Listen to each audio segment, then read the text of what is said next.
church smelled of old wood and gunpowder. Dapo's finger hovered over the detonator, his breath ragged from pain and fury. The armed men flanking him shifted nervously, and they weren't prepared to die today. Emeka, stepping forward. You don't have to do this.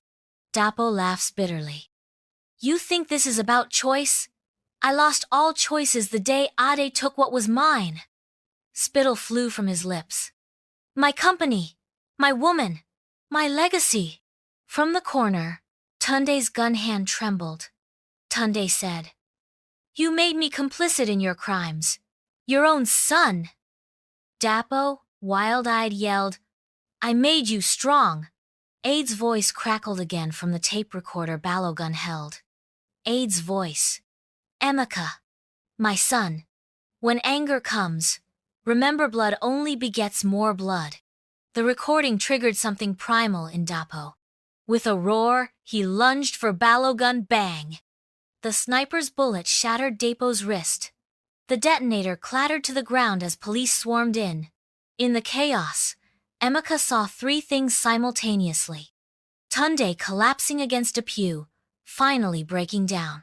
His mother clutching the stolen ledger pages to her chest. Dapo's look of utter betrayal as officers dragged him away. Emeka went to the cemetery for the first time. The Adesina family plot stood empty. No casket, no priest. Just Emeka staring at the weathered headstone. Ade Adesina. Beloved father! Balogun approached with a rusted tin box. Balogun, the warden finally coughed this up. Your father's last possessions. Inside, a faded photo of baby Emeka. A prison Bible with marked passages, a handwritten note. Tell my son that he'll always be my son, no matter what anyone says. Let him be free. Emeka's knees hit the dirt. Emeka, whispering. All this time, he was protecting me? Balogun. And Dapo knew. That's why he had to control you. A monsoon rain began falling as Emeka screamed his grief into the storm. 2 weeks later, Emeka's penthouse had become a war room. News clippings about Dapo's trial papered the walls.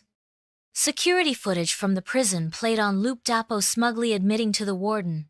Dapo, on screen. Of course I ordered Ade's death. And I'd do it again. Ireti watched her son unravel, her own guilt paralyzing her. Ireti. Emeka. Please. Emeka, slamming a fist. Don't! You knew. You let me worship that monster. His phone buzzed a message from Tunde. Tunde's text. They're moving him to Kuje prison tonight. Weakest security route. Airport Road. Emeka's finger hovered over his gun safe. The armored van rounded the bend at 11:37 p.m. Emeka's stolen police cruiser blocked the road, lights flashing. Dapo, from inside van. What's this? Emeka yanked open the door, pistol aimed at his Dapo's heart. Get out! The guards hesitated until Dapo waved them off. Dapo smirking. Finally showing some Adesina spine. They stood on the deserted road, the city lights distant. Emeka. Why did you really keep me close? Dapo, chuckling. At first, to punish Ireti. Then, he shrugged. You were better than Tunde. Smarter. More like me. Emeka's finger tightened on the trigger. Dapo, softly. Do it. Become what I made you. The gun shook. A car screeched up Balogun, and Pastor Gideon emerged. Balogun. Emeka. Please. Ade's last words, she wanted you to hear them all. He pressed play on the full recording. Ade's voice.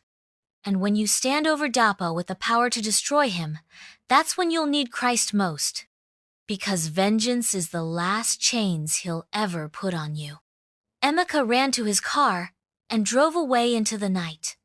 Balogun and Pastor Gideon watched as the prison guards drove away with Dapo. Pastor Gideon's office smelled of old books and hope. Pastor Gideon. Your father's Swiss accounts? He liquidated them years ago. He slid forward donation receipts, orphanages, hospitals, even a scholarship in Emeka's name. Pastor Gideon. Aid found God in prison. He prayed daily for your salvation. Emeka's carefully constructed armor shattered. Emeka, sobbing. I almost became him. I almost killed. Pastor Gideon. But you didn't. They held hands and prayed fervently as dawn broke. 6 months later, Kuje Prison's visiting room stank of bleach and regret. Dapo looked diminished. Dapo, scoffing. You bring that book to mock me? Emeka pushed the Bible across the table. A single highlighted verse. For all have sinned and fall short of the glory of God. Romans 3:23. Emeka. No, I've forgiven you. Now I need you to know you can be forgiven too. Dapo's mocking smile faltered as Emeka walked away, finally free.